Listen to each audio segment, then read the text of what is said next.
was a kid, I was in 3rd grade, and this teacher was calling out math benchmark scores. And when she got to my score, she called out a failing grade and then said words I'll never forget. "What happened? I thought you were a gifted and talented student, or a high achieving student. Could have potentially turned me into one of the students in your class that said they didn't like school." What's up, everybody, and welcome back to the Game Plan Educational Solutions. I'm Cecilia Gomez, and I've been an educator for the past decade. In that time, I've been able to transform my teaching from just being a job to a calling. Now, I travel and work with campuses and colleagues that are looking to become influential, effective, and engaging educators. Have you ever had a student say that they hate school?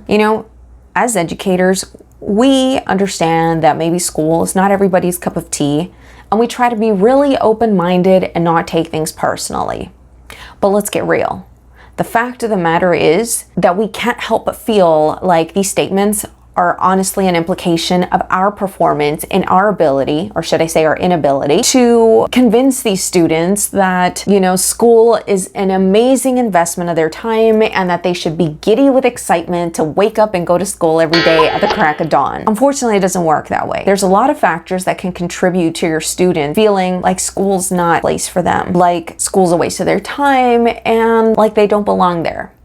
So the first thing that may come to your mind is, why is my student saying that they don't like school? Why do they have this attitude towards school or towards learning? Why are they so resistant to this? And part of being able to help them overcome this mindset is understanding where they're coming from. So if you have a student that says that they do not like school, that, school is boring and blah, blah, blah, whatever, this is what may have happened. This is what might be going through their mind that is creating that limitation for them. So first of all, like myself, they may have had a bad experience with a teacher that totally traumatized them and shut them down for good. They also may have had a prior experience with bullying, or are having an experience with bullying at school, and therefore they feel like they don't belong at school, and school is nothing but drama and trouble and not a place of learning, and definitely not a safe space. They may also feel insecure in their abilities, and this may go back to some childhood traumas or the way that this student was raised. Or they compare themselves constantly to their classmates and they feel like, I'm not good enough, which is what happened in my earlier story. Another reason why your students may say that they don't like school is because they feel left out. Maybe they lack social skills. Maybe they grew up in an environment where they didn't get to socialize with too many peers their age, or, they just are very timid. They may have been raised to just not be very social, or it's part of their personality, and therefore they feel like this experience is uncomfortable for them. Going to school is uncomfortable for them. Another reason why your students may say that they don't like school is because they may not understand and they may not see a relevancy between school and what they want to do with their life. Essentially, don't have faith that education can help them serve their purpose, whatever that purpose might be. So, in this particular case, then what we would need to tackle is creating that relevancy and creating that connection for the student. And finally, more than anything, it's the way going to school makes your student feel that will determine whether or not they like school. If they feel that school is a hostile environment, if they feel like, they're an outdoorsy person and just sitting in class all day is just turning them into a zombie and it's just not their jam, then they're not going to enjoy being at school. Let's talk about how we can support our students to shift this perspective of school. Now, I'm not saying we're trying to force our students to like school, because again, we understand as adults and we understand as educators that everyone should have access and belongs in a place where information and knowledge and wisdom is being imparted.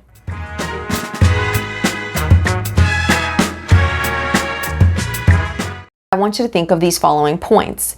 First of all, if the antagonism towards school came from a negative experience, then what you need to know as a teacher is that you will need to provide so many more positive experiences for this particular student so that they can start to see, it can start to cancel out that one negative experience. It's going to be more challenging, yes, but if you know that a particular student is just antagonistic towards school, and if you know that it came from a negative experience because maybe they expressed this to you or they shared this, with you, then your mission is to create as many positive learning experiences for that student as possible. The second thing to consider is, many experiences have shaped that perspective. This idea may come from the child's parent. This idea may come from, a person or an influencer or somebody that the student looks up to. And we need to be enthusiastic and passionate about this in order to inspire our students. Now, as a side note, don't feel discouraged if you can't turn this around in one day. This is not a one-day gig. It might take you the whole entire year, but when you do reach that student, because you will, you are basically changing the trajectory of this student's experience of school for years to come. The other thing to consider is that because I mentioned this process is going to be slow and it's going to be constantly showing up, you want to make sure that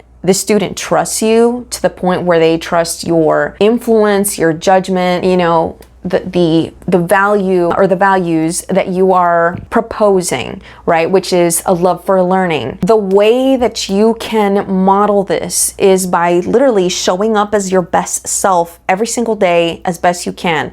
But, just between us, hey, teaching is a tiring job. If you only show up with 40% of what you got, then give 100% of your 40%. Does that make sense? But again, that kind of influence is only gained through trust and showing up consistently every day. If your students feel pushed, like they're being forced into loving school, they'll resist. So you got to think of a salesperson, right? If they are constantly telling, hey, buy this car right now. Hey, trust me, you want to buy this car. The chances are we're going to be like, bro, no, I don't want to buy this car. Like, leave me alone. Stop sending me junk mail. It's not that I didn't want to buy a car. It's just that I don't want you to push it on me. Okay? Because we want to feel like it was our decision. When your student feels like it was their decision to decide to like school, to be enthusiastic about learning, then they will take ownership of the experience and really start showing up as their best selves. Essentially, all these things, all these habits that I'm about to suggest to you, because I am going to give you some easy tips that you can implement in your class. Basically, you are going to help your students reshape their self-image.